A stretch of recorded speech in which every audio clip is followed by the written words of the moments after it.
Good morning. Welcome to this month's edition of Coffee with a Consultant.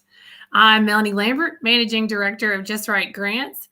And today we're going to talk about 5 tips for writing effective budgets for nonprofit grant writing. Thank you for being here today. I hope you have your coffee in hand. This morning I am enjoying my regular coffee. I've added some taste of the season. I'm throwing in the pumpkin spice already, a little bit ahead of fall, but it's feeling like fall here where I am in Northwest Georgia. We get this little false fall in mid-September, and then we usually end up sweating again by Halloween. But it's fun to pretend that we're in fall and do the whole pumpkin spice thing. So I'd love to hear what you're enjoying this morning for your coffee or your tea or whatever it is that you choose to enjoy in the morning. And I'd love to hear that in the comments, and I might pick somebody to send a gift card to say thanks for joining me. So let me know. I'm excited to talk to you about budgets today, which sounds really nerdy, but budgets are one of those parts of nonprofit fundraising that most grant writers just dread and leave until the very end. But in reality, if it is well written, it can really bolster your grant writing and give you the opportunity to customize your requests to your grant makers based on exactly what their grants would fund. They also add to your nonprofit's creditworthiness, which isn't an actual term in grant writing or fundraising, but it translates really well for what I'm trying to relay there. And that's critically important. Grants are so competitive, and grant makers have to make sure that they're making wise investments. So your budgets can either paint a picture of financial stability, or they can make a funder feel like a grant to you might be a little too risky. So we're going to talk about 5 things that you can do to help when it comes time to put together those budgets for grant applications. So first and foremost, you need to know the difference between an operating budget and a program budget. Operating budgets are a planning tool that's used to predict the expenses and the income for your organization as a whole. It details the costs of the various needs of your organization and the anticipated revenue or income. I use those interchangeably. So if you hear me doing that, that's why. Usually within a certain period of time. So typically that's a year. You need an operating budget for multiple reasons beyond just grant writing, including financial reporting. But in grant writing, an operating budget will show that potential funder what you invest your resources in and how you anticipate you're going to fund those needs. Program budgets are similar to your operating budgets, but it's like a drilled down version, right? So you want to track the anticipated expenses and income and your actual expenses and income, which we're going to talk about in a second, as the same way as you do in your operating budget, but for that specific program or that specific need. So everything in your program budget should roll up to your operating budget. So think of it as like a magnifying glass on a specific line item within your overall operating budget. And program budgets serve the same purpose, and they allow you, though, to fine-tune that request. So you can be very specific to what you're asking that grant maker to support, and you can show that line item in the budget. One thing I want to add here too, budgets, operating budgets or program budgets are not the same as your P&L. Your profit and loss is not your budget. That is a real-time depiction of what you've spent and where your profit and loss is. It's not a predictive model like the operating budget is. The operating budget is looking ahead. A profit and loss statement is looking behind you. So the second tip that I'm going to offer today is that any version of your budget should include anticipated revenue or income and anticipated expenses. So anticipated expenses are costs associated with your various projects and your nonprofit's overall needs, depending on which budget you're working on. They can be broken down into administrative, fundraising, and program expenses. That revenue or income should include a line item for each fundraising source or revenue generating source. And that could be, depending on your nonprofit, that could be a social enterprise income or program fees, but primarily it's fundraising.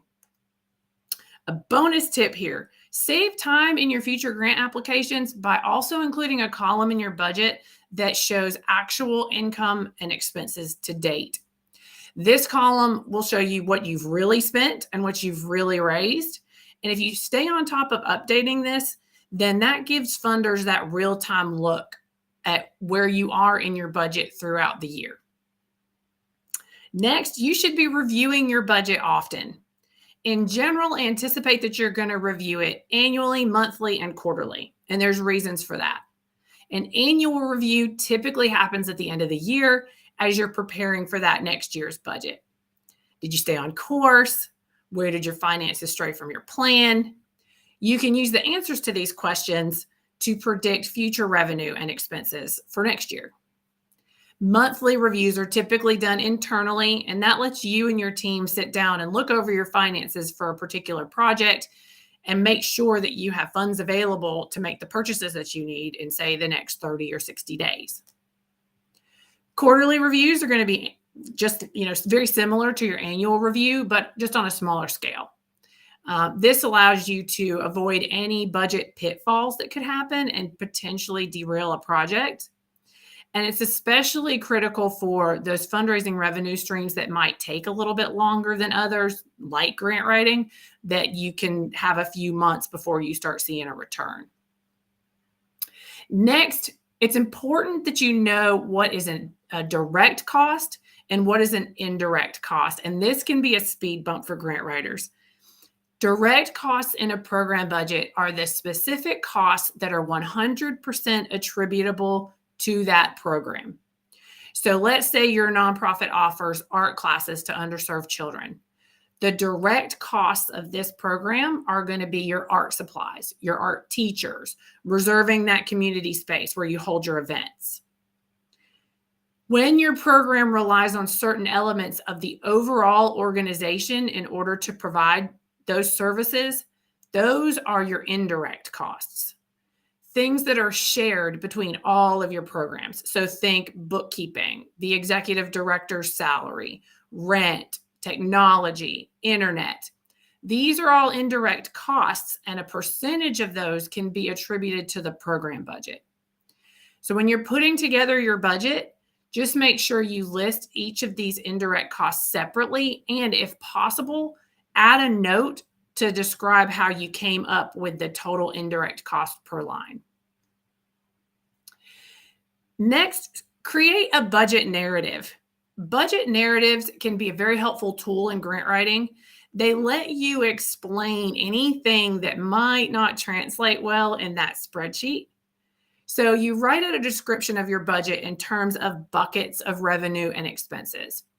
One great tip that I learned from a grant administrator was to always include what percentage each bucket is of your overall budget. That just saves them a step, and they can move through that quickly and see what percentage of your budget is administrative costs or program costs. And when you're drafting that narrative version of your budget, be sure to include things like the timing of your fiscal year, your existing assets like your endowments, and any potential funding partners like pending grant requests that may come up over the course of that budget year.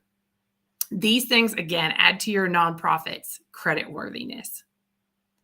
So those are my 5 tips for today. Budgets don't have to be as formidable as they seem. If you put the work into developing them each year, they actually help you save time and can be a really helpful resource across your organization. If you still need a little bit more help with budgets or other elements of grant writing, we have recently launched our grant writing boot camp, and I'm going to put the QR code up for that now. And it is a great resource for one of our sessions is specific to budgets and financial statements, includes some really great templates and resources that you can download to get started right away. but it really helps people that are looking to advance their skills and knowledge in grant writing. If you're coming to Coffee with a Consultant, I think that might be something that you may be interested in if you're in charge of grant writing and want to learn different ways and different approaches from our team of experts, and get some really great downloads that you can use right away. The Grant Writing Bootcamp might be something that you want to check out. It's a 6-part on-demand webinar series where you can essentially start from just a basic understanding of grant writing and feel really confident by the end of it that you're ready to submit high quality grants with a high likelihood of success. If you have any questions about the Grant Writing Bootcamp, please let me know. And it also includes a lot of perks and discounts to other resources available for grant writers, as well as 1 hour of one-on-one custom consulting with me. So I look forward to seeing you in the bootcamp. And that wraps up today's Coffee with a Consultant. I didn't even have any of my coffee this morning. I just was talking so much and get so excited about budgets. But I hope that what I shared with you today about budgets was helpful. And let me know in the comments if there's any topics that we could cover in future Coffee with a Consultant events or future webinars that may help you raise more money for your nonprofit or just make your life easier. Thank you for joining me today. I look forward to seeing you again next month or in our Grant Writing Bootcamp. Have a great day.